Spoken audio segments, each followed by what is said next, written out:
Today is Friday, March 20th, 2020. Coming up on Roland Martin Unfiltered, we have the most up-to-date information dealing with the COVID-19 pandemic. Folks, it is just unbelievable what's going on.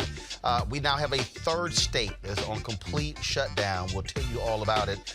Retired General Lloyd Austin, four-star.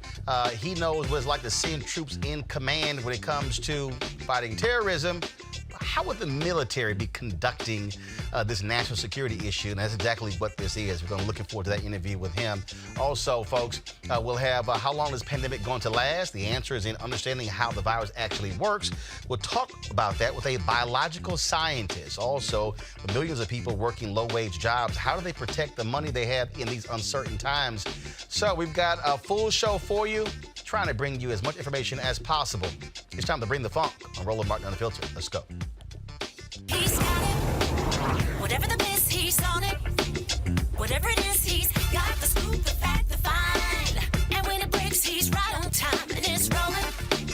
Best believe he's knowing. Putting it down from sports to news to politics. With entertainment just for kicks, he's rolling. It's on go, roll, y'all. It's Roland Martin.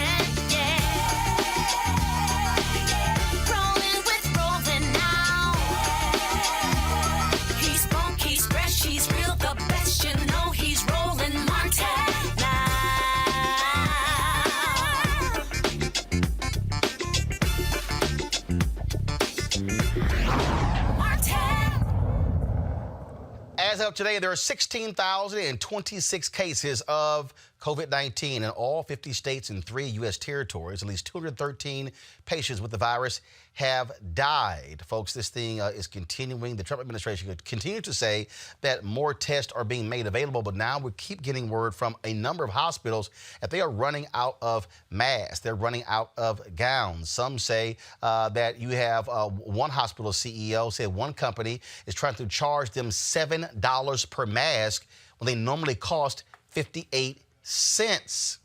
Yesterday, Donald Trump stood before the cameras and talked about what he said was a promising drug to fight coronavirus, but then he said the FDA approved it, but then the FDA had announced last night, no, it has not been approved. It's still going through testing. Lots of conflicting statements coming out in today's news conference. Here's some of it. We've also temporarily waived all interest on federally held student loans. They'll be very happy to hear that. And I've instructed them to take that action immediately. And today, Secretary DeVos has directed federal lenders to allow borrowers to suspend their student loans and loan payments without penalty for at least the next 60 days. And if we need more, we'll extend that period of time. Borrowers should contact their lenders, but we've given them very strong instructions. So we've temporarily waived all interest on federally held student loans. All right, folks. Also, the issue came up when it came to testing and the conflicting information that we keep hearing. Here's Dr. Fauci answering that question.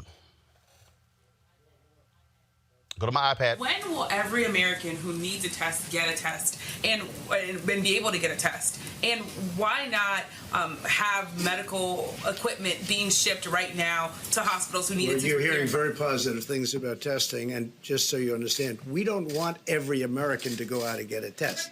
350 million people. We don't want that. We want people that are that have a problem, that have a problem with they're sneezing, they're sniffling, they don't feel good, they have a temperature. There are a lot of different things. You know them better than I do. So ready? We don't need that. But what we are having is we're having these private labs have come in. They've been really fantastic. And we also have a great system for the future. Because as I said, we inherited, meaning this administration, an obsolete, broken system that wasn't meant for anything like this. Now we have a system that you can see, because look, we're well into this and nobody's even talking about it except for you, which doesn't surprise me. There are Americans, though, who say that they have symptoms and they can't get tests. Well, okay. What do you say to the Americans who are scared that they have symptoms and they can't get tests? But we don't want everybody to go out and get a test because there's no reason for it. Yeah. Americans who have symptoms. We'll do one more after this. So part of the problem with that is that we are hearing individuals, we are hearing doctors who also have been speaking to this whole issue. And so here was Dr. Fauci, Anthony Fauci, when he actually got to the microphone today. Roll it, please. Availability, not only just availability, but the implementation of the availability is getting better and better and better. Having said that, I understand and empathize with the people who rightfully are saying, I'm trying to get a test and I can't. So is that a way of saying we are not yet at a point where we are meeting the demand pressure? Well, the answer is yes, John. We are not there yet, because otherwise people would be never calling up saying they can't get a test. The availability, not only just availability. When you get a straight answer. New York Governor Andrew Cuomo is also holding daily briefings, and he's made it clear that the city, New York, is being shut down as a result of coronavirus. We're going to take it to the ultimate step, which is we're going to close the valve, all right? Because the rate of increase in the number of cases portends a total overwhelming of our hospital system. So we're going to put out an executive order today, New York State on pause, policies that assure uniform safety for everyone. Yesterday, California Gavin Newsom gave the exact same order. 40 million folks in California shelter in place. We need to bend the curve in the state of California. And in order to do that, we need to recognize the reality. The fact is, the experience we're having on the ground throughout the state of California, the experience that's manifesting all across the United States, and for that matter, around the rest of the world, require us to adjust our thinking and to adjust our activities. A state as large as ours, a nation state, is many parts, but at the end of the day, we're one body. There's a mutuality and there's a recognition of our interdependence that requires of this moment that we direct a statewide order for people to stay at home. I want folks to know that we've lost a lot of volunteers that, simply are concerned and understandably are staying at home, and our food banks and others that have relied on volunteers and the community spirit need a little support. And so we're going to provide that support. This shouldn't be alarming. It's humanitarian only, but we'll send out about 500 of our extraordinary leaders in the National Guard to help with the distribution and the food. Again, just purely humanitarian. A few moments ago, Illinois Governor J.B. Pritzker also announced that Illinois is going to be they stay in shelter until April 7th. So a lot of things are developing just in real time as folks were trying to get a handle on this. Joining us right now is someone, again, who knows very well when it comes to the military, how things are handled, how do you deal with issues like this, trying to mobilize and get people organized. That is retired General Lloyd Austin. He, of course, was the 12th commander of the United States Central Command, the first black commander, the head of the organization, and also served as the commanding general, the last commanding general of the United States Forces Iraq Operation New Dawn. And so, General, certainly glad to have you here on Roland Martin Unfiltered. Glad to be here, Roland. All right, so as someone who has commanded troops, when you look at this this coronavirus epidemic, we're seeing it going on all across the country. You have states who are saying shelter in place. The federal government has not given that order yet. They're trying to get a handle on it. Tests are increasing constantly. As someone who has commanded troops, do you believe that we're at a point where what these governors are doing, Fauci has been saying, we actually need to do this? We got to shut the country down in order to get a handle on making sure people are getting tested, folks not congregating, and to understand how widespread this thing is. Clearly, it's widespread. What's dangerous about it, a lot of things are dangerous about it, but what's alarming is that it's moving with incredible speed, and it can be transmitted very, very easily.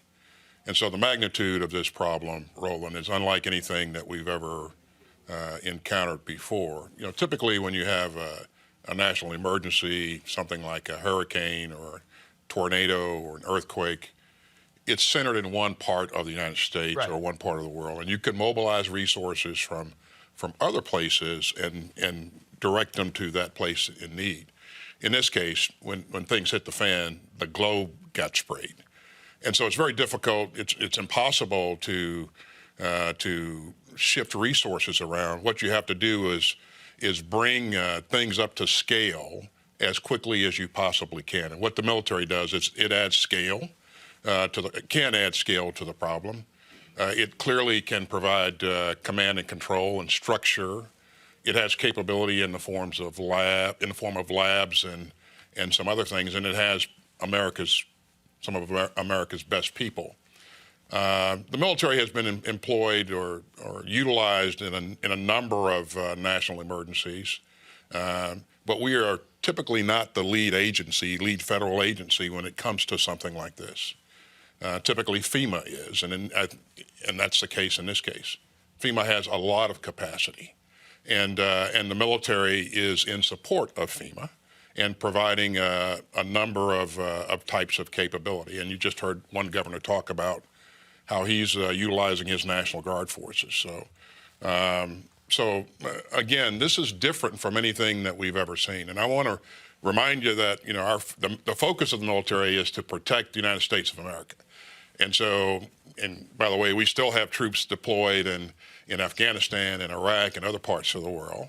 The medical capabilities of the military are focused on supporting those troops that are deployed and helping the military to gain and maintain the required readiness in order to be able to protect the country. So the military adds significant value can add significant value to an issue like this. By the way, I doubt that you'll see, and anything can happen, but I doubt that you'll see in the near term that the president will issue an order for the entire country in terms of, stay put or something of that nature. Why is that? I think that's probably best left to the local governance, the governors, the mayors, to work through that. The national government, I think, is focused on providing resources and direction and those types of things. But what you have, though, is you have yesterday, Trump stood there and said, look, federal government, we're not shipping clerks. And you have others who are saying, no, the federal government can use its power. And for instance, with this one CEO who said a company is trying to charge $7 per mask when it normally costs 58 cents. Mm-hmm. The power of the federal government is to be able to say, come in, take a seat, do this, and this is what's going to happen to you. I mean, that's where, but that's also where leadership comes in. As you've watched this, and we played a video yesterday, folks, get that video ready. It talked about just these contrasting comments where it's no big deal, it's just one person, this is under control, it's contained. You had Larry Kudlow in February was saying, oh, no, this thing is, we pretty much got this thing airtight, contained, buy stocks. It was saying all these different things when it wasn't happening. And so at some point, leadership has to be honest about exactly what's going on so people are hearing the truth and you're not getting these conflicting messages. Yeah, and I do think that as time has evolved and our scientists and our doctors have had a chance to take a look at how this thing has progressed on the international stage, it's provided an ability to model a bit more and better. And so now I think the true threat is clearly recognized not only by our government but by governments around the world. And so recognizing the potential of kind of the breadth of the spread of this and the speed at which it's moving, this requires a national effort, not just a whole of government effort, but a national effort. And what I mean by that is that all of the agencies in the government have to work together under the direction of the White House. But we also need industry, Roland, to stand up and really lean into this. And I think you're beginning to see that. I think you'll find that in this country, as you well know, Roland, there's people will exercise initiative to get the right things done. We saw that from the very beginning. CDC says, hey, this is dangerous, and you need to be concerned about large gatherings. So based upon that, the NBA shuts down. Then the NCAA shuts down. Then a number of other things shut down. Individual initiative versus a mandate from on high. So I think what you're seeing, what you'll see is companies across the United States of America begin to lean into this in a major way. But it takes a little time. gear up to produce masks if you haven't been accustomed to doing that. Which means that every day matters. I mean, every day, every moment. I want to play this. I want to play this. And there was a group. Look, they're not lovers of the president. They put this video together, but I think the timeline is important when you hear what was being said January 22nd, and then what you begin to hear in February and March. Go ahead and play it. We have it totally under control. It's one person coming in from China. We think we have it very well under control. We pretty much shut it down coming in from China. You know, in April, supposedly it dies with the hotter weather. When it gets warm, historically, that has been able to kill the virus. People are getting better. They're all getting better. And the 15 within a couple of days is going to be down to close to zero. It's going to disappear. One day, it's like a miracle. It will disappear, and you'll be fine. They're going to have vaccines, I think, relatively soon. Not only the vaccines, but the therapies. Therapies is sort of another word for cure. We're talking about very small numbers in the United States. Our numbers are lower than just about anybody. It's really working out. And a lot of good things are going to happen. And we are responding with great speed and professionalism. It's going to go away. Yeah, no, I don't take responsibility at all. We're going to all be great. We're going to be so good. This came up, it came up so suddenly. This is a pandemic. I felt it was a pandemic long before it was called a pandemic. All you had to do is look at other countries. The coronavirus, you know that, right? Coronavirus. And this is their new hoax. We're 15 people in this massive country. And because of the fact that we went early. We could have had a lot more than that. We're doing great. Our country is doing so great.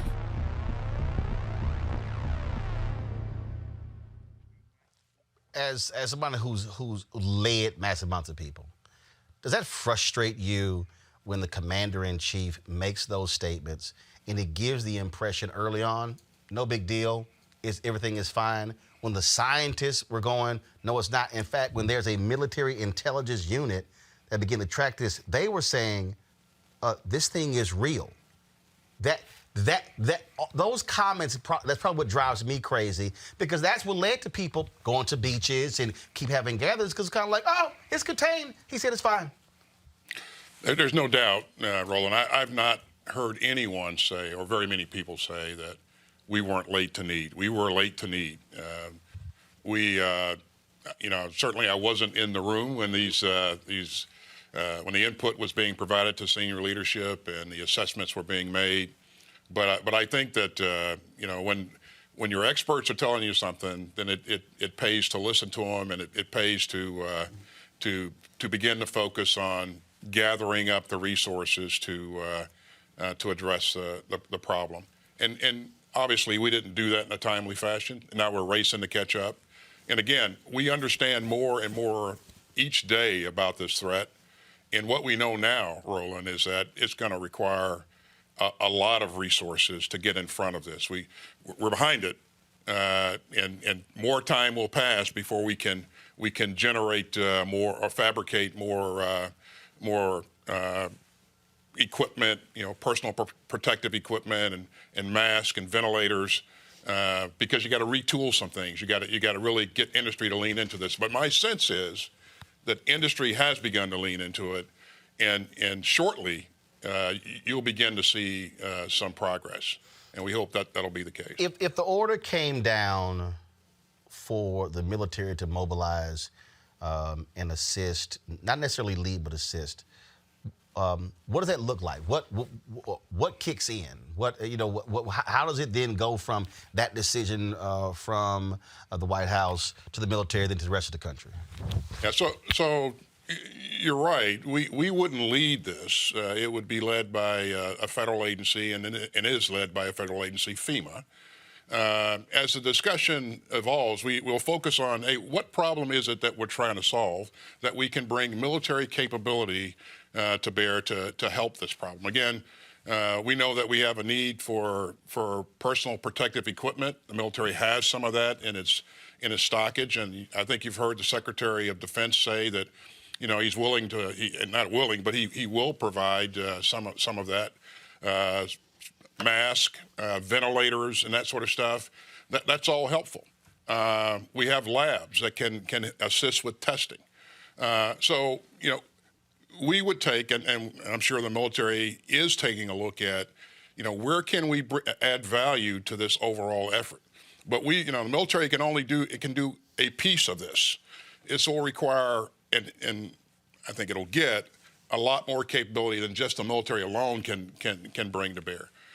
We can help erect and fabricate shelters for additional beds. We can use some of the military personnel to displace some of the people that are on the front lines.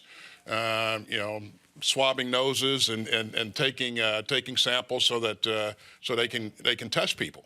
So there are a lot of things that can be done and are being done, quite frankly, as you've seen. You know that there's a hospital ship that's soon to be headed to the East Coast, New York. There's another hospital ship headed to the West Coast, and that's pretty significant capability. Now, you wouldn't want to put COVID patients on a hospital ship because of the confined spaces. But you can use those beds to open up spaces for folks who have other problems, and you can displace some.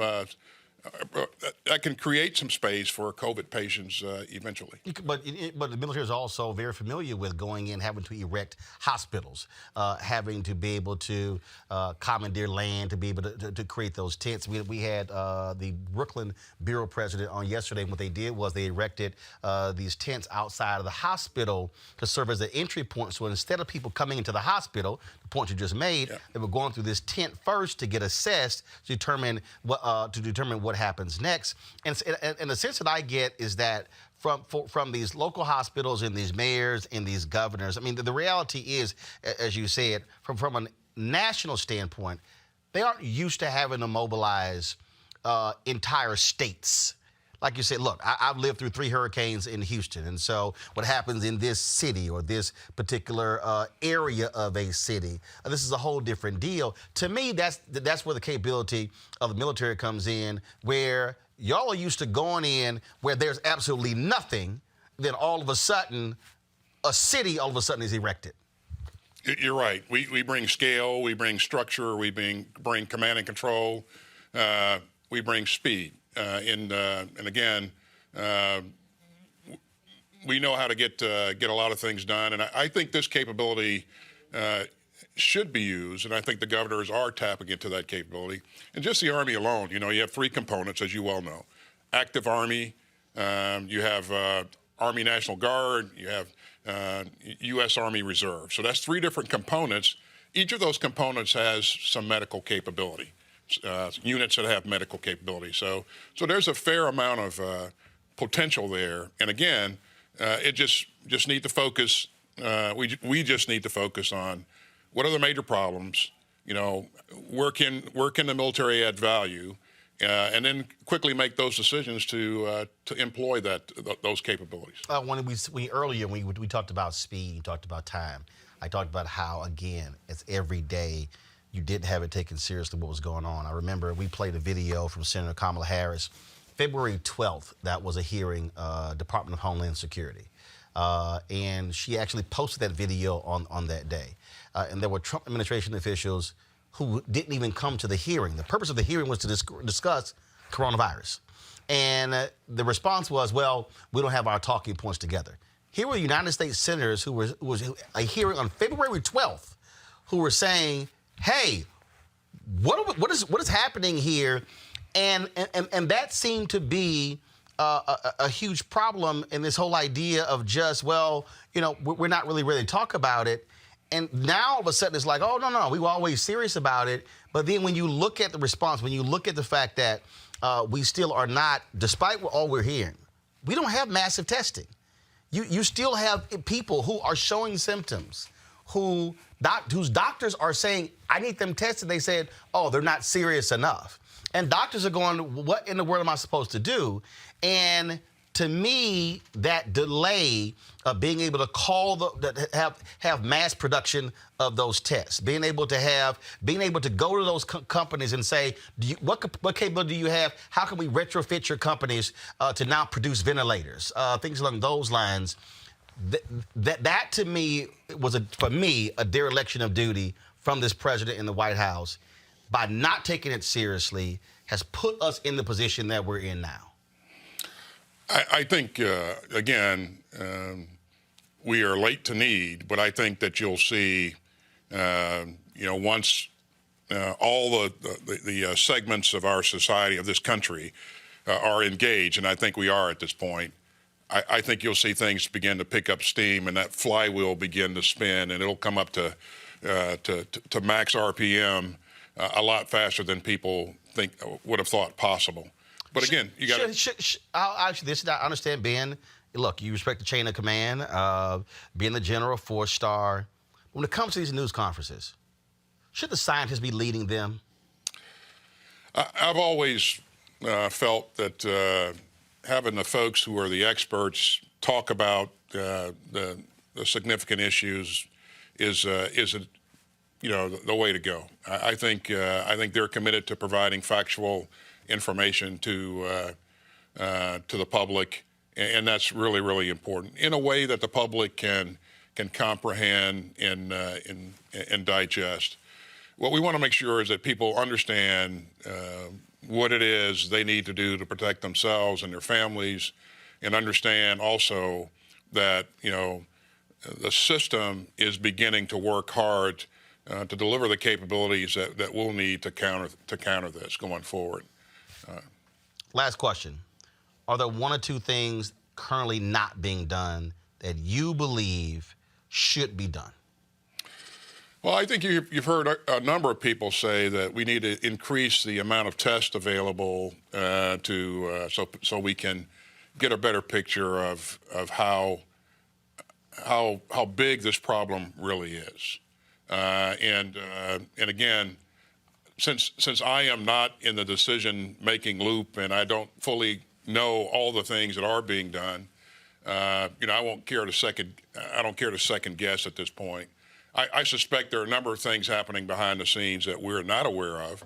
But I would tell people that if you want to know what the military is doing, if you go to DOD.gov and look at the latest updates, you'll see what the Department of Defense is doing. If you want to know what the Army is doing, you can go on the web and figure out, or gain information about the latest decisions that have been made to deploy resources or employ resources. So I think a lot more information is out there now, Roland, than was just 48 hours ago. So I encourage people to be proactive, check out the websites to see what people are doing and what they're actually, the decisions that are actually being made. Well, and we also have to be mindful of the fact that members of the military are also impacted by this as well, because we need to ensure that they're being tested and we know whether or not they have coronavirus and how their families are impacted. We're seeing that with medical personnel because they can't go home. They can't actually see their family members. And so that's one of the things that we have to also remember as well, that they might be National Guard, they might be in Army, Navy, Air Force, Marines, Coast Guard, but they still are regular folks who are dealing with the same thing we're dealing with. You're exactly right. And when you unplug a nurse out of the civilian community and mobilize that person to go be in a National Guard unit, you've just taken away a little bit of capability out of the community that you need there. So you have to really be careful about what decisions you're making and what kind of capability you're trying to take and apply to the problem set. What I would leave you with, Roland, is that our military has never failed this country once in the country's existence, not once. When called upon, they will rise to the occasion, and they will put country and the people of this country before their own personal concerns. But the issue that you just raised, that the service members have family members too, is something that we need to continue to be mindful of.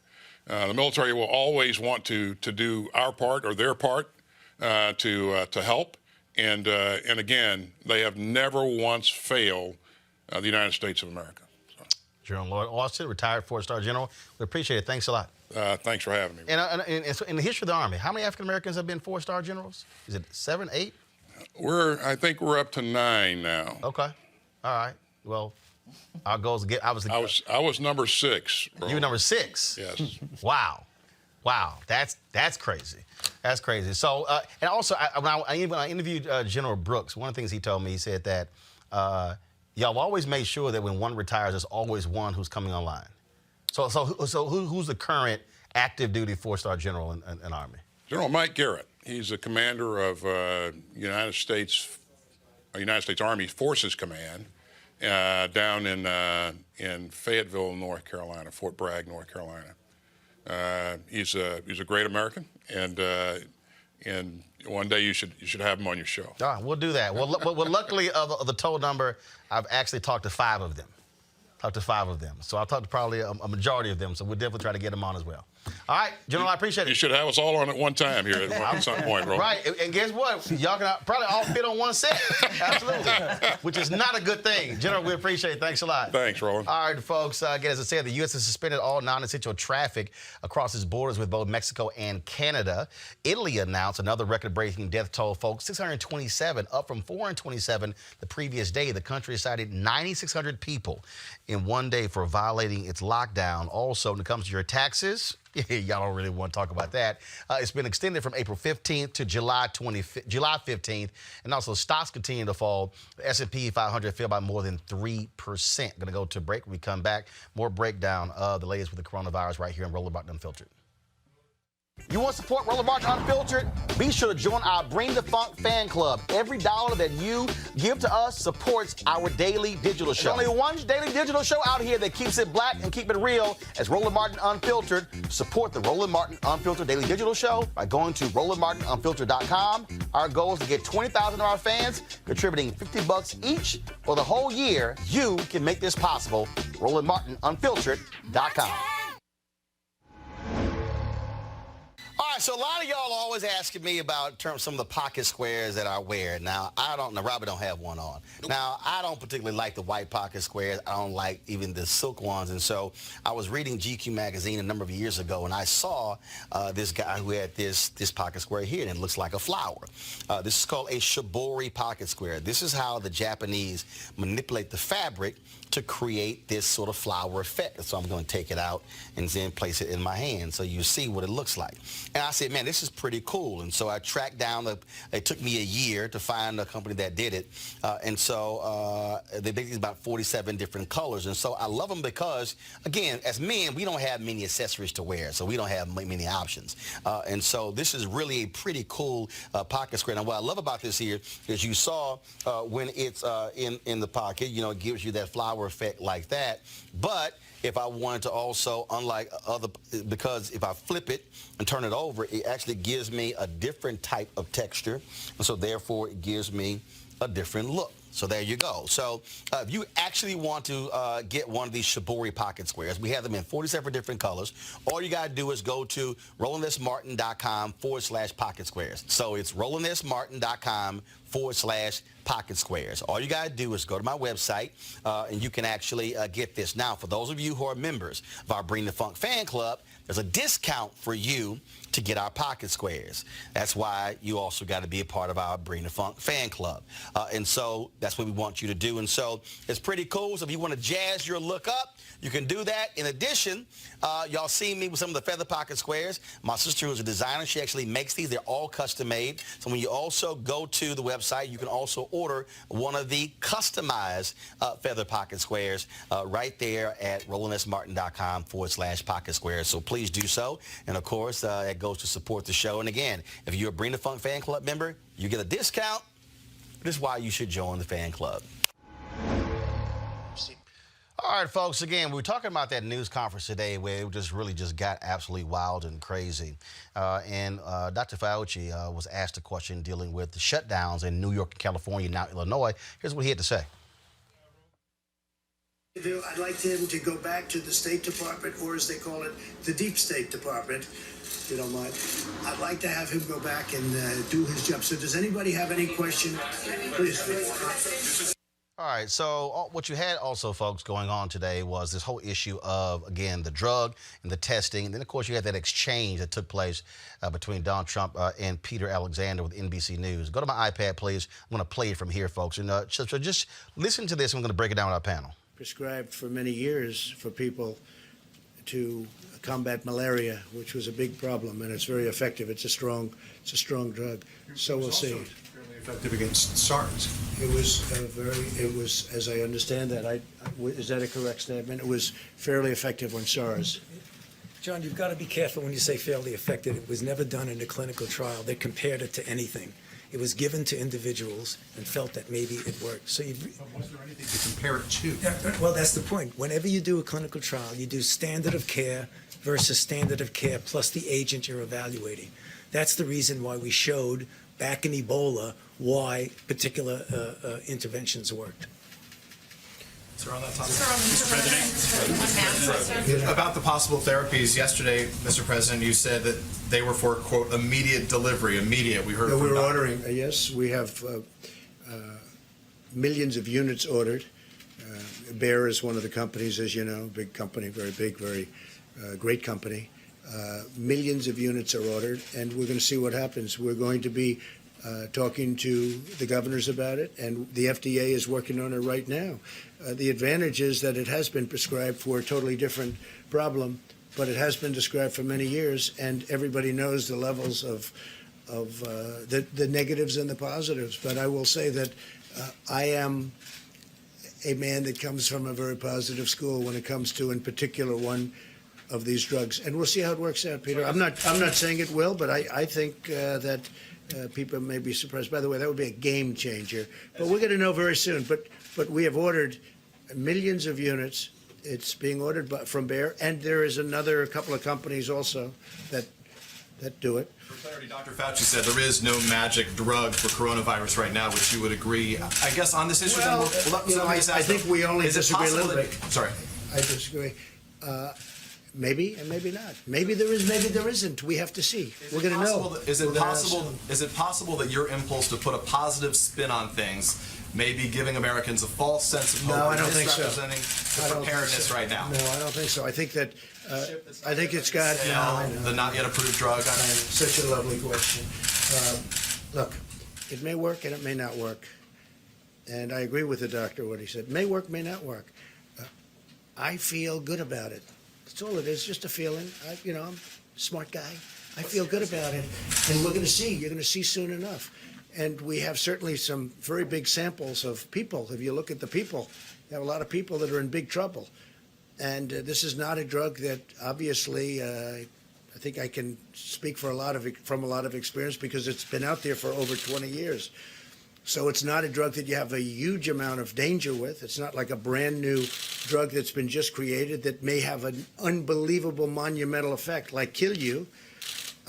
We're going to know very soon. And I can tell you, the FDA is working very hard to get it out. Right now, in terms of malaria, if you want it, you can have a prescription. You get a prescription. And by the way, and it's very effective. It works. I have a feeling you may, and I'm not being overly optimistic or pessimistic. I sure as hell think we ought to give it a try. I mean, there's been some interesting things happened and some good, very good things. Let's see what happens. We have nothing to lose. You know the expression? What the hell do you have to lose? Okay? So what do you say to Americans who are nearly 200? John, go ahead. Dead. What do you say to the Americans who are scared, though? I guess nearly 200 dead, 14,000 who are sick, millions, as you witnessed, who are scared right now. What do you say to Americans who are watching you right now who are scared? I say that you're a terrible reporter. That's what I say. Go ahead. I I think it's a very nasty question, and I think it's a very bad signal that you're putting out to the American people. The American people are looking for answers, and they're looking for hope. And you're doing sensationalism, and the same with NBC and Comcast. I don't call it Comcast. I call it Concast. Let me just for whom you work. Let me just say something. That's really bad reporting. And you ought to get back to reporting instead of sensationalism. Let's see if it works. It might and it might not. I happen to feel good about it, but who knows? I've been right a lot. Let's see what happens, John. Can I get back to the science and the logistics You're here? gonna be ashamed of yourself. The units that were All right. Talk about absolutely arrogance there. Let's bring in right now my panel. Dr. Niambe Carter, she, of course, Howard University Department of Political Science. Mustafa Santiago Ali, former senior advisor for environmental justice, EPA. Here's the thing with that whole exchange there. First of all, yesterday, he said the FDA approved it. They didn't. They had to release a statement last night saying that was not the case. he gave the impression that it was a cure. It wasn't. The timeline we showed, treatments means cure. No, it doesn't. The problem here, which is what Peter Alexander was getting to, is you're lying. He didn't want to say it, but he should have said it. What he should have said is, you've constantly lied, and they had to correct things. Remember, the Oval Office address. 3 different things he said, they were all lies. They had to come back and correct those things immediately after the speech. He stood up and talked about the hospital ships. They're still in port, getting repaired. They're not going to be able to go out for a couple of months. He makes announcements, and it's not rooted in fact. That's really what Peter Alexander was saying, and then he got pissed off. Well, I mean, and Alexander gave him a softball at the end. What would you say? First of all, it wasn't even a softball. That was a snowball. Right. I mean, but it was, and it was melting. Right, but it was an easy way for him to say something presidential, right? He could have had an easy win because everybody gets all excited once he says something that actually makes him sound like a leader, and then he gets all this positive press. He had a moment, and instead, he got caught flat-footed and does what he always does. He pivots. It's the media's fault. The media is not making up a global pandemic. The media is not making up coronavirus. It's so like Chris Rock. It's the media. When Chris was talking about, he's like, he said, it wasn't the media when you got robbed at the ATM machine. Stop trying to blame the media. And I think this is par for the course, because the truth is, he doesn't understand what's happening. He doesn't understand public health. He certainly doesn't understand leadership. And anytime you have to have Anthony Fauci sit right next to you and then come back to the podium and correct again, I mean, it's just creating a more difficult problem for the CDC and other agencies that actually do understand health and healthcare crises. And that right there, Mustafa, is the fundamental problem that we're dealing with. You cannot trust what comes out of his mouth. You can't. Right. The president has been, he's been in a situation since the first day that he came into office where he was not prepared, and when he was in over his head. I mean, just look at all of the choices that he's made. Sensationalism was the only thing that the president had going for him. He would find the most sensational aspects of different policy, of various things, and that would be what he would focus on, making it in a negative or flipping it and trying to make the country believe that we were in a better place than we actually were. I resigned from the federal government over 3 years ago now. I started talking about the coronavirus in January the 24th because I found out from some other scientists how serious they thought it was in mid-January. So if somebody who does not work and does not have the same access that the president does can know how serious this is, then it says something about the president. It was another exchange I think this is Cecilia Vega on ABC. Go to my iPad, please. I'm just thinking the application here. So that would be under sort of a modified compassionate access? We're doing that, I guess, and that's what it's called, yeah. Yes. I would like Dr. Fauci, if you don't mind, to follow up on what the president is saying. Should Americans have hope in this drug right now? And, sir, I would like to follow up on Peter's question here. Could you please address Americans in this country who are scared right now? This is a very valid concern that people have. No, there really isn't that much of a difference in many respects with what we're saying. The president feels optimistic about something, his feeling about it. What I'm saying is that it might be effective. I'm not saying that it isn't. It might be effective, but as a scientist, as we're getting it out there, we need to do it in a way as while we are making it available for people who might want the hope that it might work, you're also collecting data that will ultimately show that it is truly effective and safe under the conditions of COVID-19. So there really isn't different. It's just a question of how one feels about it. Is there any reason to believe it's not safe? Well, certainly as a drug, any drug, John, has some toxicities. The decades of experience that we have with this drug indicate that the toxicities are rare and they are, in many respects, reversible. What we don't know is when you put it in the context of another disease, whether it's safe. Fundamentally, I think it probably is going to be safe. But I like to prove things first. So it really is a question of not a lot of difference. It's the hope that it will work versus proving that it will work. So I don't see big differences here. I agree. Sir, your message to Americans who are working at home, who have their children in their homes right now, who are homeschooling, doctors who say they don't have the masks they need to do their jobs, your message to them. My message to the American people is that there is a very low incidence of death. You understand that. And we're going to come through this stronger than ever before. If you get it, if you happen to get it, it is highly unlikely. It's looking like it's getting to a number that's much smaller than people originally thought in terms of the ultimate problem, which would be death. My message to the American people is, number one, you've done an incredible job. Incredible what you've gone through. It's been incredible. It wasn't their fault. It wasn't their fault. It wasn't the fault of 140 other countries where this has happened. And there is tremendous hope. And I think we're going to come out stronger, better, bigger in every way. I think we're going to be a better country than we were before. And we learned a lot. We learned on reliance, who to rely on, who not to rely on. But our country has been incredible, the way they pulled together, including the fact that I just spoke to Senator Schumer. We had a wonderful conversation. We both want to get to a good solution. But it's been really, for me, watching and seeing people that weren't speaking, getting along well, because we all have one common aim, and that's to get rid of this invisible enemy, get rid of it fast, and then go back to the kind of economy that we had, and maybe even better. Yeah, please, in the back. No, in the back. This is what, again, it's the lying. First of all, y'all let it run, because I'm looking for something else. No, go to the split screen. Because I'm looking to pull the audio down. I'm looking for something. We're going to be helping them a lot. We're going to be focused. Why the hell is Sean Spicer asking a question? Hold up. I'm sorry. Focus of that conversation. What the hell was that? They are really the engine behind our country. Sean Spicer all of a sudden is in the, pull the audio down. What the hell was that? Sean Spicer, really?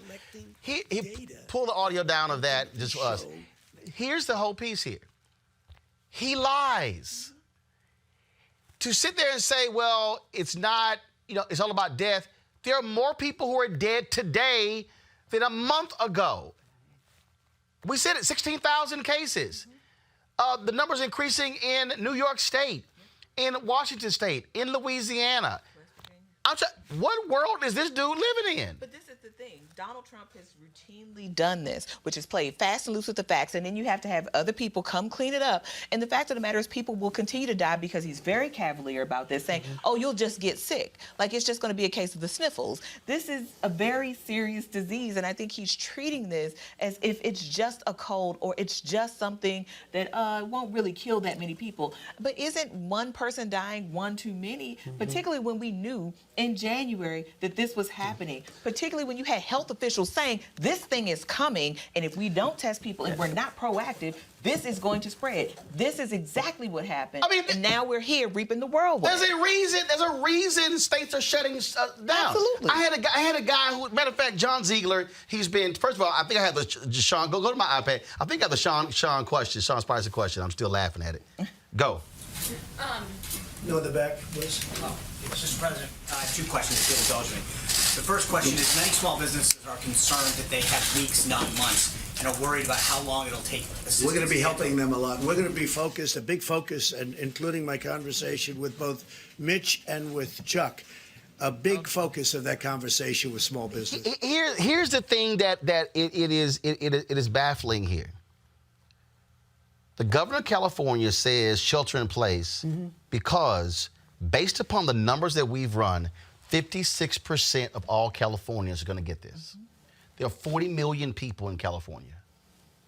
He's saying more than 20 million are going to get it.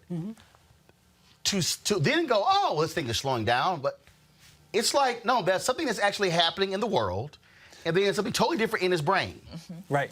But you have to, so let's go back just a little bit in history. The president has never believed in science. When you see science folks talking, he ignores them. When he came in, he tried to get rid of all the science advisory committees. He began to take scientists away from their scientific jobs and put them in accounting jobs and other types of things at other agencies where people left. At the Environmental Protection Agency, he did everything that he could to manipulate science so that he could manipulate policy so that those who are making profit could continue to do so and to expand that. And here's the other part. The president lives in a billionaire bubble. He lives in a place where he is protected from many of the things that everyday people have to deal with. Now, Corona may be a different situation where, yes, he may actually get impacted because he may actually contract the virus. But his administration has lived.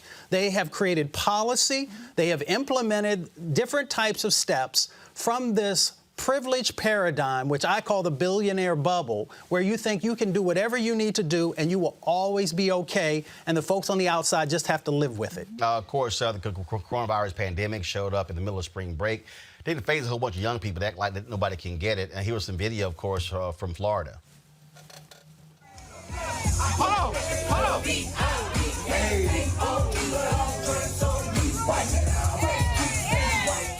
I appreciate my Alpha brothers, but I'm just simply saying, first of all, that wasn't in Florida. That was actually from Baton Rouge, Louisiana. But all I'm saying is, y'all was strolling, but you need to sit your ass down and not congregating as a group. And people don't understand the importance of social distance. Now, finally, Florida Governor Ron DeSantis has decided to man up and issue an executive order calling for strict closures of beaches and businesses in Broward and Palm Beach counties. You know, that's what you should have been doing before. And again, people are sitting here saying, how are these closures, how is this shelter in place going to impact those who are homeless and in faith-based communities? Joining us right now is Reverend Shane Harris, founder of the People's Alliance for Justice. Reverend Harris, what's interesting is I've been seeing these stories of homeless folks in California taking over abandoned homes. Yeah, no, it's a critical issue, Roland. I'm glad that you're dealing with this. Last night, the governor of California, Gavin Newsom, issued a stay-at-home order. But there are people who don't have a home. There are people who are unsheltered. And we've been raising to county officials here in San Diego and across the state that our homeless population should be screened. We've been calling for street screening teams and in some cases tested depending on the symptoms that they show. No, it's a real issue. And you know, one of the dynamic things that we're seeing here in San Diego County is that county officials have partnered with motels and hotels to provide hotel rooms and motel rooms to those that are to our homeless population to be quarantined because obviously they've been out in the streets on a consistent level. And so this is really important and something that we're really pushing for in regard to our streets being screened and our homeless populations being quarantined through this whole process. And so who's actually dealing with this issue? Well, it really is a coordination of county government, state government. We don't think the federal government is doing anything about this on a federal level, but state and county government here in California are really partnering to try to partner with hotels and motels across the state to provide these rooms to our homeless population. And I believe that the state of California and our local county government, and I know particularly here in County of San Diego, what happened was that county government basically is funding these hotels to be able to provide this space to homeless folks out in the streets so that we can quarantine them for at least the next few weeks until this thing slows down. What are you advising these cities and counties to do? I mean, because, look, we've been dealing with this homeless issue. We've seen it really rise up over the last 6 or 9 months. Cities have been talking about how much of a crisis it is, especially on the West Coast, where, of course, the cost of homes is exploding, places like San Francisco and L.A. What should be happening in cities and counties across the country? Well, I think that I like the idea that of partnering with hotels and motels to provide a temporary space to our unsheltered populations. But I also think that what I mentioned is that there needs to be consistent screening in this whole crisis and public health outbreak with our homeless populations. You're not seeing people being screened. They're not social distancing. I had the chance to visit a shelter just a few days ago here in San Diego County, because obviously I'm not traveling. And one of the things that I'm very concerned about is that when I went to the shelter and I had my mask and my gloves and everything on, but there is a serious issue outside of the shelter, people not getting in, shelters are overcrowded, and this is why the hotels and motels are important, but we're calling on county and state officials to start screening the streets. There are people that need to be identified that are homeless, and they need to be screened for symptoms. If we're not screening them, then we're not testing them. And you know that can be a real large issue to this public health outbreak our homeless and unsheltered populations, which could be carrying the virus and spreading it across the city, our cities, towns, and counties. Real concern to us that they're screened and then tested. All right, then. Reverend Shane Harris, founder of the People's Alliance for Justice. We appreciate it. Thanks a lot. Thank you. DLB, this is what I've been saying. What this is exposing are the multiple facets, the gaps in this society. That's what this is exposing. Absolutely. And when you talk about folks like the housing insecure, which like a lot of different kinds of people who are couch surfing, people who are maybe living in cars for a while, people in shelters in these different communities, they don't really have the ability to just go out and go to the doctor if they get a sniffle. So there are lots of concerns. You're also talking about people who may have other kinds of chronic health conditions, which will then make this virus all the more dangerous to those folks. So I think there's a lot to consider when you're talking about the housing insecure and even dealing with people's shame around not being able to provide a steady place for themselves to live, perhaps their children to live, and having to overcome that stigma so that we actually can do something to actually help people in a proactive way. But for sure, with the housing crisis we see, whether it be California or DC or New York, I mean, that's not going to go away. And long after this virus is done, we'll still have to be thinking more proactively about how we find people long-term and short-term solutions to their housing insecurity. And part of that is the cost of housing. We have 500,000 people in this country, and that's the conservative number, who are homeless, who are housing insecure. Ben Carson, where have you been? You had the opportunity to make sure that we had affordable housing. You come from a situation like that when you were growing up, so when you took this job, you should have been doing everything that you can to make sure that we no longer have this housing situation that we have going on. Our homeless brothers and sisters also sometimes suffer from mental illness. So when we're talking about social distancing, when we're talking about this new set of stressors that the virus brings, you've got to be thinking about how you're going to help them to navigate that and to make sure that the capacity and the tools are in place to help them to understand what's going on and where the resources are to be able to help them. If you're not doing that, then you're creating additional gaps in the system. All right, folks, with so many mandatory shutdowns in states across the country, people who are following directions and staying at home are wondering how long this virus is going to be a danger to everyone. The key to that is understanding how viruses grow and mutate. Here to join us, here to talk about that is Dr. Joseph Graves, professor of biological sciences at North Carolina A&T University. So, Dr. Graves, so break this thing down, because now we're hearing, now people are scared to even touch packages. Now we're hearing that that the coronavirus is airborne, that it could now reside on the corrugated boxes for 4 or 5 days and surfaces. So now people are just totally freaking out. And so walk us through exactly, what all of that means. Is that true or not true? From what we know, viruses can persist on surfaces for a number of days. What I've seen in terms of the coronavirus is 72 hours, but that's always going to have a plus or minus to it. So the key with regard to touching surfaces is always going to be maintaining your own personal sanitation. That means if you receive a package in the mail, you should probably leave that packaging outside if you can. Take out the contents that you need, and then you should thoroughly wash your hands. And that means getting a lot of soap on there, getting in between your fingers, getting your nails. Okay, how about this? Okay, how about this, Doc? Okay, so I got a package today from Amazon. So you're saying I should open it up outside? But then, no, I can. But then, shouldn't I also open the box that's inside of the box and take the item out?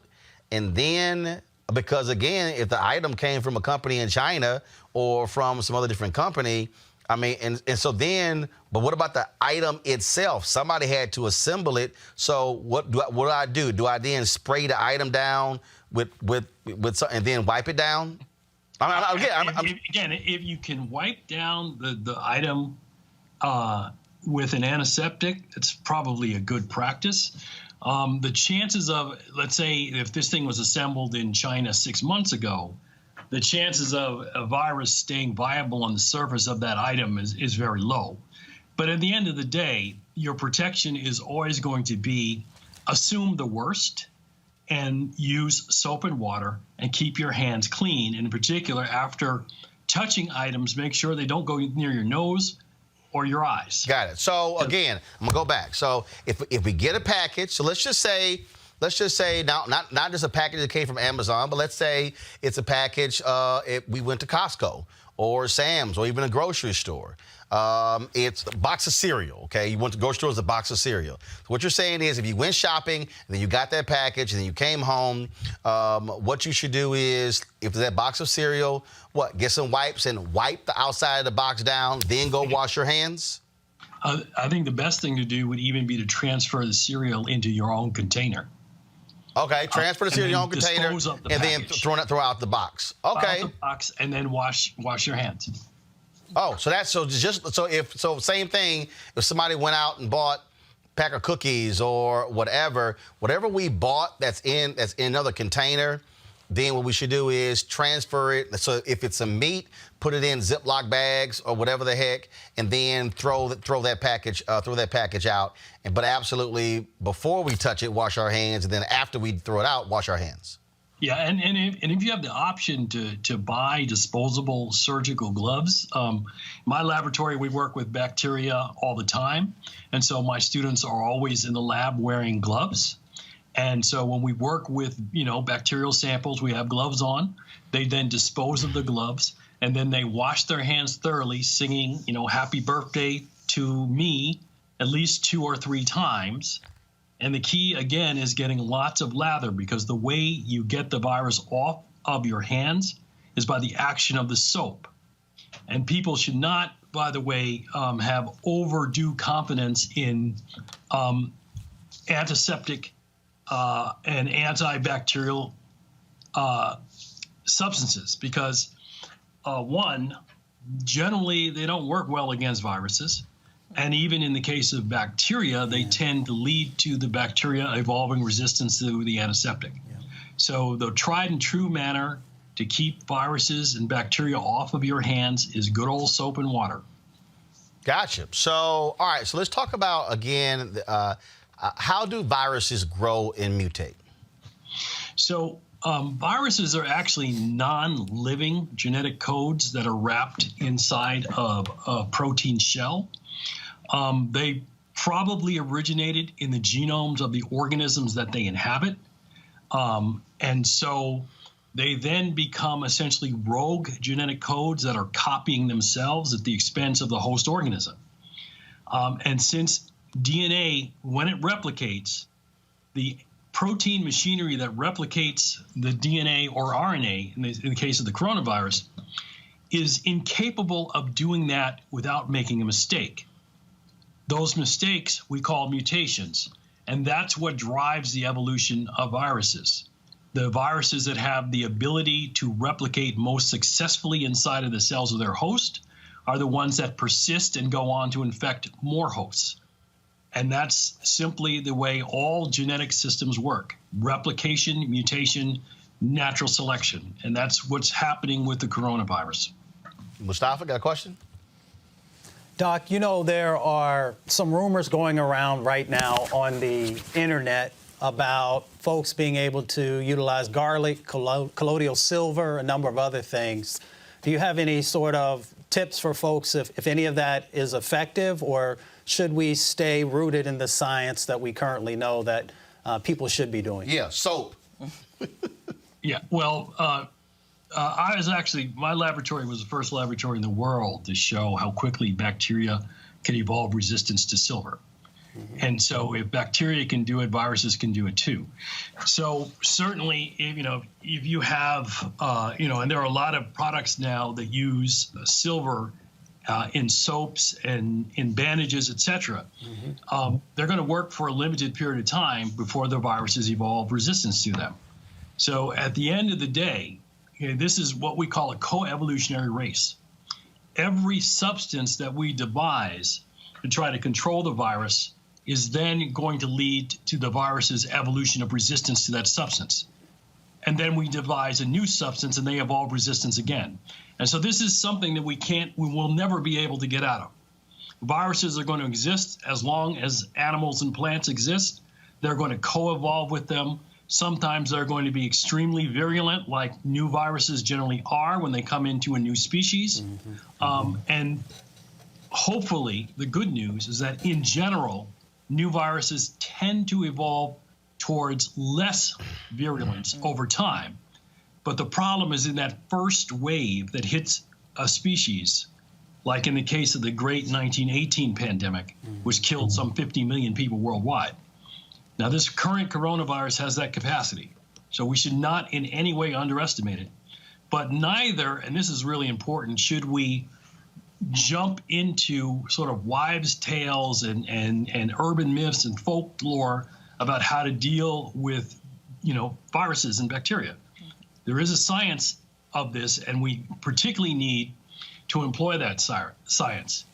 And I hate to say this, but part of the reason we were unprepared for this is because the administration that currently resides in Washington didn't listen to scientists and has hampered the ability of scientists to do their job with regard to the danger that now the world is facing. Doc? Yeah, so Dr. Graves, they're expecting this disease to come on in waves. So after we do this sort of initial hunkering down until probably mid-April to late April in some estimations, what should we be doing going forward as this disease will continue to be around, but maybe not as worrisome as this initial first wave from, say, February to April? Well, it's hard to make predictions about when the virus populations are going to drop off enough so that we can stop with the social distancing. But let's say at some point we're going to have to. And so it's either the virus kills us all off or we get to the point where we feel safe enough to be able to resume, sort of life as normal. But what I said earlier in the program is always going to be your best friend with regard to personal sanitation and being careful about what you touch, when you touch it, and it going near your eyes and nose. So even before this specific virus, that was always good practice. And the other thing that I want to make really clear to the viewers on the show is people in my field, I study microbial evolution, we've been warning the world about these coming pandemics for near 70 years. And this corona outbreak is just one of many that we're going to experience, particularly as the human population grows, as more people are packed into less space. We've created the conditions by which viruses and bacterial disease have basically a windfall opportunity to spread themselves. So this is something is not going away. So we need to change the way we live, and we need to do it soon. So, Doc, when you say change the way we live, break that down. Well, I happened to hear some of the discussion before I came on the air. And one of the things that really wealthy people don't seem to understand, that one of the unanticipated side effects of income inequality is creating a reservoir of people, for example, homeless people and incarcerated people, who are always going to be the target of these viral and bacterial diseases because of the conditions that they have to live in. But those people also come in contact with surfaces where rich people are. So if they think they're going to be safe by, cloistering themselves in their own communities while allowing the majority of people in this country to go homeless or underemployed or thrown in jail, then they've got things absolutely wrong. Because even in their best interest for us to have people with places to live, people with employment that is meaningful, it's important for us to end mass incarceration. Even if you were just going to not even talk about the social justice aspects of it, epidemiologically, it is a terrible idea. Doc, one of the things I find to be very interesting, and granted, you're a scientist. Some might say this is a question of faith, but also could be science. And that is, when you look at where we are now, I saw there was a video in Venice, and because the ships have not been able to travel, the dolphins have returned to the area near where people walk.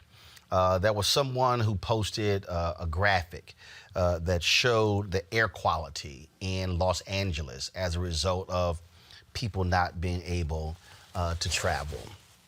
I've been hearing all over the place. Folks have been talking about, wow, man, I went for a walk and the air is different not going for a walk.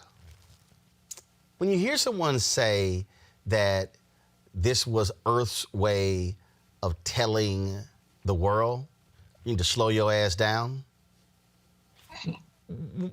how do you respond to that?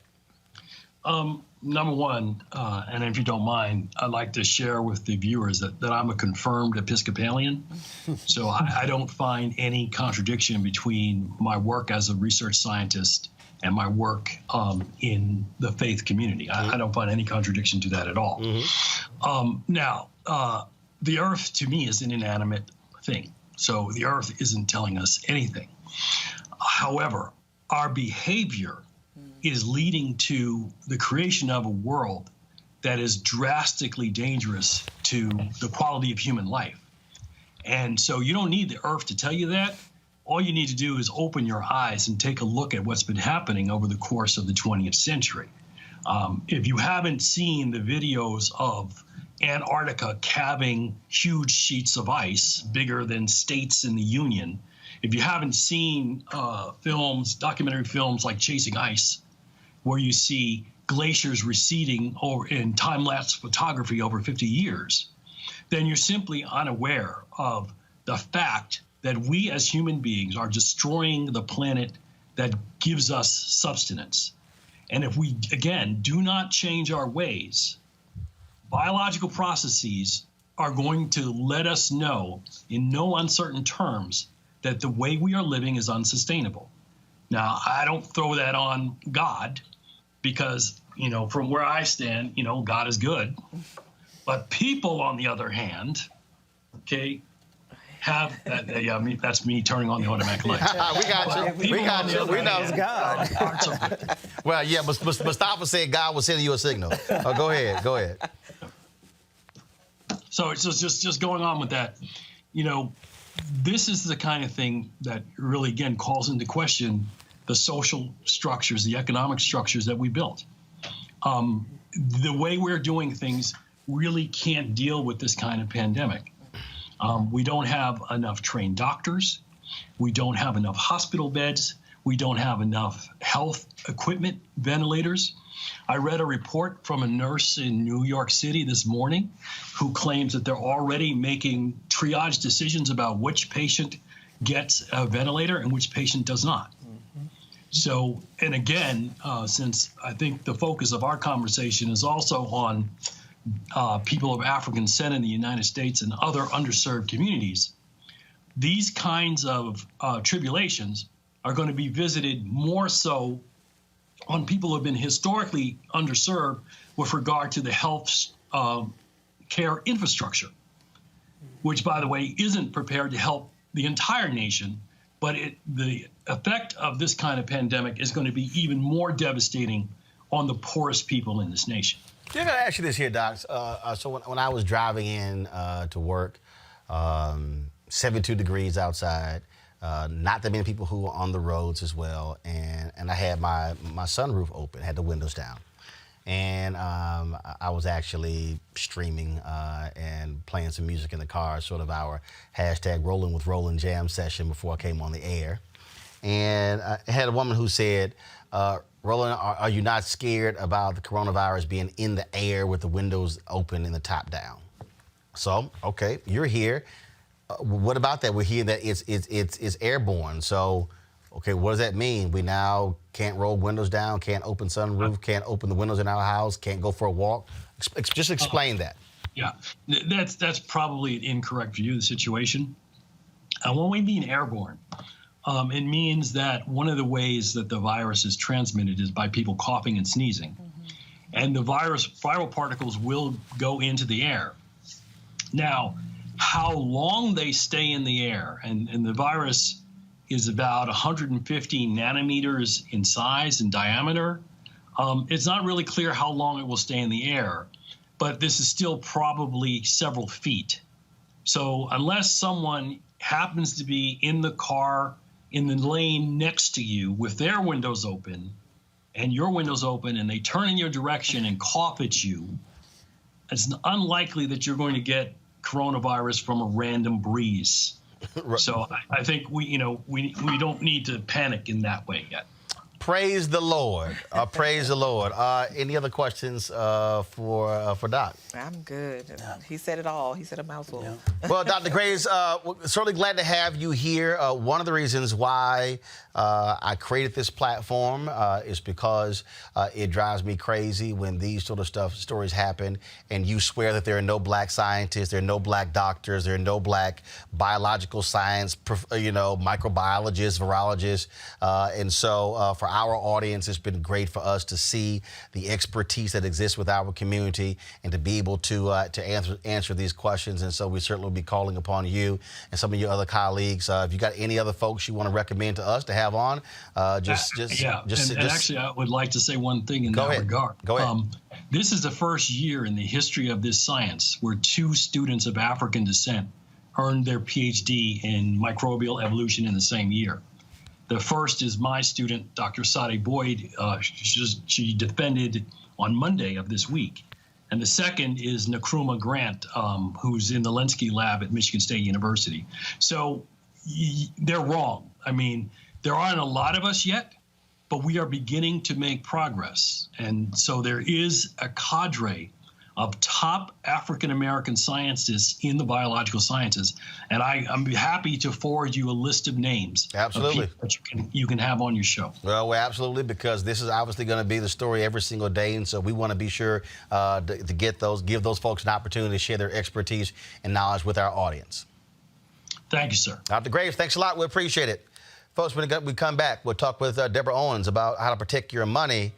A lot of y'all don't even just look at your 401k right now, because don't even look at it. When we come back, we'll talk to Deborah Owens about that very issue right here in Roland Martin Unfiltered. You want to support Roland Martin Unfiltered? Be sure to join our Bring the Funk fan club. Every dollar that you give to us supports our daily digital show. There's only one daily digital show out here that keeps it black and keep it real as Roland Martin Unfiltered. Support the Roland Martin Unfiltered daily digital show by going to RolandMartinUnfiltered.com. Our goal is to get 20,000 of our fans contributing $50 each for the whole year. You can make this possible. RolandMartinUnfiltered.com.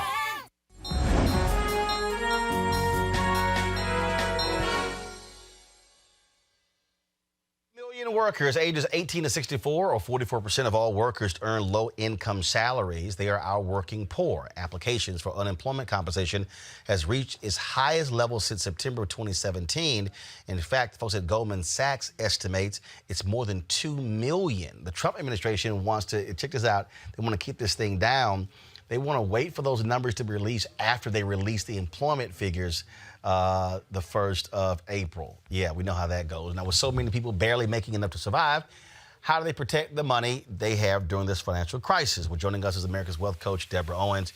Deborah, we have been seeing the stock market first of all, it's dropped down to the levels when President Barack Obama left the White House. And so all those gains during the Trump administration have been wiped out. I tell people, don't even bother opening up your 401k and seeing that number, because what it was on December 31st, and you look up and all of a sudden it's down 50, 60, 70, 80, $100,000. Just don't even open it and don't freak out. Well, what I would say is this, Roland, and thanks for having me on again. You know, I love having these conversations with you, specifically around what our community needs to be thinking about in this current environment. Now, what I would say is not to not look, but I really want to prepare our community for what we're about to go through. Now, I have the great benefit is how I look at it, is having a perspective of what the stock market crash of 1987 was like. I had just started my career at that point, and I had a very similar, I have this similar feeling But that was a financial crisis. And what we're seeing now is a health crisis that is causing a financial crisis. The other thing that is a little different is, in 1987, the number of people who had 401ks or defined contribution plans was a lot less. And so now pretty much average people have a considerable amount of their investments with stock market risk exposure. So what I want folks to do is to don't panic, but be prepared. And so what I mean by that is we are already seeing a decline very similar to the same decline that happened in 1929. And that is the market as of today has declined about 35%, which is significant. And its significance, the real significance of it is how quickly it has happened. And so to that end, what I do want to say to your viewers, to our viewers, is this, is that even with a 50% stocks, 50% bonds or guaranteed account, you should, and we're seeing it now, you should anticipate that your investments, the value can decline by more than 30%. Now, in addition to that, if you have a sort of aggressive portfolio where you have, 70 to 80% of your investments in stocks, you could, based on historical performance, anticipate seeing that your portfolio decline by more than 60%. So the key to this is really recognizing what is the worst case scenario. And that's the conversation that I've been having in the Wealthy Youth Facebook community around, yes, for people who are younger, they will have time to ride this out. And just like in 2008, recover. However, for many in our community who are now depending on their 401ks because they don't have a pension, and let's say they're 5 to 10 years away from retirement, then it makes sense to reduce your exposure in stocks. Now, why do I say that? I say this because there still is so much uncertainty. I have listened to every one of your guests on this show this evening, and I think you would agree that coming out of or if we just look at your last guest, the uncertainty that this coronavirus has created is the one thing that financial markets don't like, and that is not knowing when this is going to be over. Well, and again, that is always the case, and what we have to also now deal with in terms of Congress is now dealing with this, with this package they're trying to put together. Different from your perspective, what should this financial package that Congress is looking to pass? What should it look like? What should it include? We're hearing that if you are an income-earning person from $75,000 to $99,000, you actually are able to get money. But if you're actually poor, you're actually getting less, something like $600 as opposed to $1,200, which is sort of idiotic. It is idiotic, but it's exactly how this system is set up. And it's set up so that the people with the least get the least, right? I mean, that's basically how they structured these payouts. But so I would say certainly we can call our government representative, but you know me, Roland, I'm the old do it yourself, save yourself. So here's a couple of things I want to tell people. And in this environment, this economic environment that we're in. First of all, look at your essentials. Okay, so the basic things that all of us need are clothing and most of us have far too much of that, shelter and food.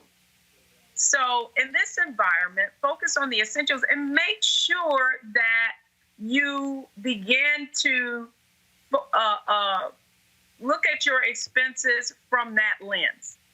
So what I mean is that if you know that, we just heard companies like Marriott, people are on furloughs. If you get any inkling that your income could be reduced, then you need to make sure that you're already paring down. And that's one of the other tips on here, is to begin to look at your expenses right now, pull out your bank account or your recurring subscription, anything that is a want and not a need. The time to cut is now, not after the fact.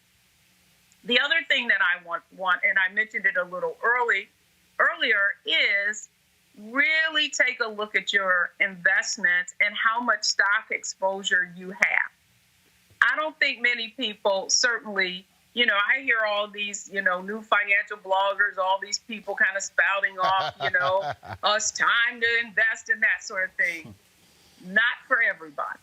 Okay, so if you are young, you have the advantage of time to recover. I don't think many people have experienced the kind of long-term economic recovery that we could find ourselves in. I don't have a crystal ball, but I have the benefit of age. And because of that, I know recessions, I know bubbles, I know stock market crashes, and we have to prepare ourselves for this being, because of all the uncertainty, for it taking some time to have some economic recovery. So that's the look at how much you're exposed to stock. And you need to, if you cannot afford to, if you don't have 5 to 10 years to recover, then you've got to reduce your exposure. Are there some opportunities in this market? Certainly there is, because if you look at the stocks that have done well and that are still doing well, they are what are now being called stay-at-home stocks, right? So they're your Zooms of the world, where you're able to do teleconferencing. They are, you see there's great demand for grocery stores. So the grocery stores are doing phenomenally well, provided that the supply chain and all of that holds up. So there are some bright spots. I just want to make sure that realistically that our folks are prepared to hunker down and at the same time be creative. Now, Roland, I do not espouse fear, but I am a realist, right? And so I think we all need to be thinking about, in this new environment that we find ourselves in, where many of us are working at home. Now, I am a small business owner, so most of my work is either done on site with clients or from my home office anyway. So I'm sort of ahead of the game. But one of the things that I've had to do, even with my business, is now companies are asking me to do webinars virtually because many of their employees are feeling financially anxious. So now I'm simply that workshop that I would have delivered in person, I'm now doing online. So if that is true, then what are some of the companies that are going to change the way they do business that now perhaps I can be employed by? I want you to be online looking for opportunities right now. Who are the companies that are hiring? We heard that Amazon is hiring more. I forget so go online, 7-Eleven, do your research now. Yeah, 7-Eleven announced they're going to be hiring 20,000 people because of increased demand at their convenience stores. Yes. So what I'm saying is, let's not be reactive. Let's be proactive, and let's start looking. I think it was Wayne Gretzky that said, he looks at where the puck is going to go, not where it is. And I think that if we're going to survive and be resilient and weather this economic storm, we have to be creative. All right. Deborah Owens, we certainly appreciate it. If folks want more information, where do they go? Yeah, I tell folks if they want to learn about more tips, they can find us on Facebook, the Wealthy You Community, All they have to do is go in, search for the Wealthy You community, and we are having these conversations every day. And of course, folks, we certainly want to thank the folks at AFSCME for being the sponsor of our American Worker segment and supporting Roland Martin Unfiltered. Deborah, thanks a lot. Thanks so much, Roland. All right, folks, COVID-19 has claimed the life of an NBC employee, Larry Edgeworth. Here was Chuck Todd making the announcement on air. We've now lost a member of the NBC News family to the coronavirus pandemic. Larry Edgeworth, a veteran audio technician, a beloved colleague, he died yesterday after testing positive for the virus. Those of us who did know him and worked with Larry remember him as a gentle giant, kind, talented, and dedicated professional who made us all better. His loss is a reminder that this crisis is personal for so many of us, that behind the daily numbers are stories of struggle and hardship and loss. We truly are all in this together, and if we remember that, we will get through this together. So we send our condolences to Larry's family, his wife Crystal, and their 2 sons, and we hold them in our hearts. Again, it's one of those things I keep trying to tell people, this whole notion that somehow black folks don't get it. It's absolutely crazy. Mustafa, you asked the doc that question about folks talking about garlic and whatever. People need to, all them old-ass remedies, they need to stop. Yeah, this is real. This is real, and we need to listen to science, and we need to make sure that we're doing what's necessary to protect ourselves and protect our communities. It was interesting when I was driving over to the show today. You know, it's a nice day outside, and I was driving by the basketball court, and I saw like 50 guys out there playing basketball on the court, and I was just thinking, one, do they have the information? Do they really know what's going on? Do they know how serious it is and why this whole social distancing thing is important? Not just generally, but just for you inside of your own family, protecting your mother and your grandmother and the other elders who are in your community. And now we also know that the virus is actually impacting much younger and younger people. So I just hope we get it together and do what we have to do to help to protect our community. What I hope is, I wish these people, especially these crazy right-wingers, would stop this whole nonsense in trying to compare coronavirus to auto accidents. I mean, here was this idiotic question today at the White House. Check this out. Mr. President, to follow up on that, there are millions of people out there that share that view, that say, I don't really need to shut things down. I don't really need to stay away from stores. I can go to the beach. And those people making multiple actions exponentially, it's the difference between life and death. Yeah, I agree with that. But I think I'd like to have Anthony answer that, because to be honest, that's what he does. And we had a lot of very talented people telling us what they think we should do. Thank you, Mr. President. First of all, I think that's a false equivalency to compare traffic accidents with. I mean, that's totally way out. That's really a false equivalency. When you have something that is new and it's emerging, and you really can't predict totally the impact it's going to have, and you take a look at what's going on in China, and you see what's going on right now in Italy, and what's happening in New York City, I don't think with any moral conscience you could say, why don't we just let it rip and happen and let X% of the people die? I don't understand that reasoning at all. Okay, so again, you're hearing this whole nonsense and it's just people, they say this stuff. I do have to play this here. There was this point in today's news conference where you just heard where Donald Trump just being idiotic and dumb.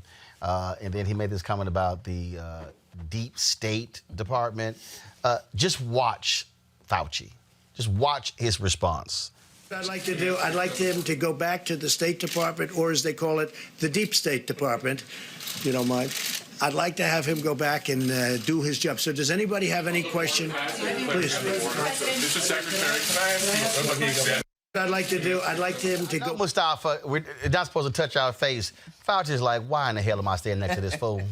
I mean, Dr. Fauci's been doing this for decades and decades and decades and knows what he's talking about. And to have to stand up there when you have a president who has no idea what science is or how it plays a role in a proper administration's decision-making, he deserves to win an Academy Award for being able to stand there and have to deal with this foolishness. He was experiencing that secondhand embarrassment, Yeah. right? Like, because standing there, you kind of look like you're co-signing the nonsense, even though that's your job to stand there. And I will give him credit. Every time he goes to the podium, he is saying something that makes sense. But this is the nonsense of this administration. And I think as much as we may joke, this is going to cost plenty of people their lives. I mean, not just from this disease, but all the residual effects. How many people are going to be unemployed? How many people are going to lose their homes, etc.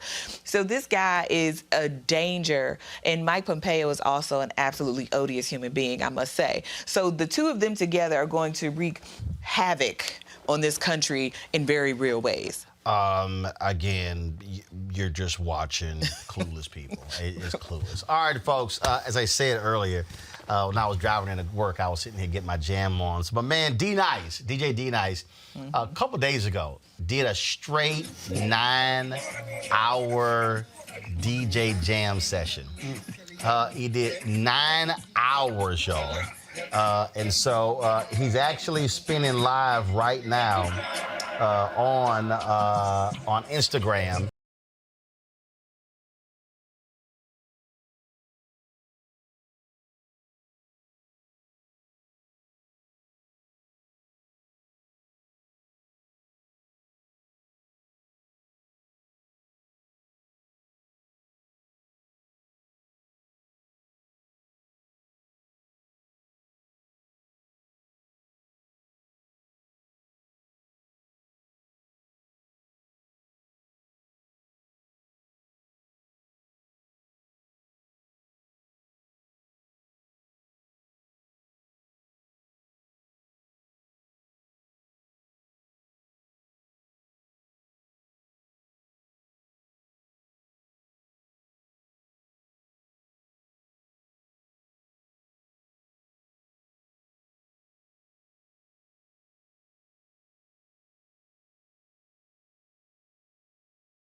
Anthony, split screen. So the problem is, you take guys like D-Nice, DJ Feezy, these cats, they can't DJ. And so we can't go to parties, we can't do anything. And so we saw earlier this week, John Legend and all the different artists start doing these concerts from home. And so I've been talking to D-Nice and Kenny Burns about doing a virtual block party. And so when he did this earlier, I was like, okay, we got to figure this thing out. And so I think we figured out how we can have 100 different people tying in at the same time on a video stream. Look, people need it in times like this. I mean, I appreciate all their efforts because DJs, artists, everybody's sort of pitching in and doing what they can to raise people's spirits, because some of us are home alone. Some of us can't go and get in touch with other people. And it is nice to have something like this, because music, I think, connects so many people, and it's always there, even when nothing else is there. It's music. I mean, we don't know how long this internet thing is going to last, but while it's here, we can at least enjoy the music. Well, absolutely, and so that's why we're sitting here jamming with D-Nice. And here's the deal, Mustafa. We're gonna need more of this. And so, so one of the things we're talking about is like if we do this virtual block party, and if we're able to pull in these different video streams, we can have, because he normally does his parties with Kenny Burns, and so. You say your name. Yeah. Kenny was on earlier. And so we can be able to pull in all these different streams of people who are dancing in different parts of the country, different parts of the world. Our culture is amazing. The way that it helps us soothe the soul, bring folks together, bring joy and happiness. Matter of fact, you say this. I gotta play this. Somebody sent me this. Okay, first of all, I gotta remember who the hell sent me this video. You talk about had me absolutely dying laughing. So this brother took a. Oh, here it is. Is this it? Monty Bell. This brother took. Hold on. Turn it up.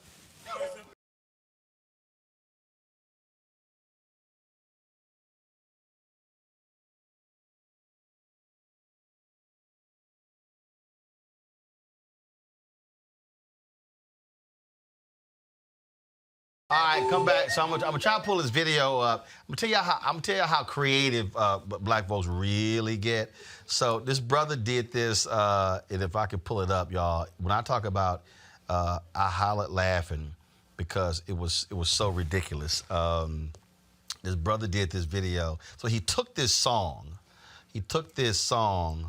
and then he remixed it for coronavirus.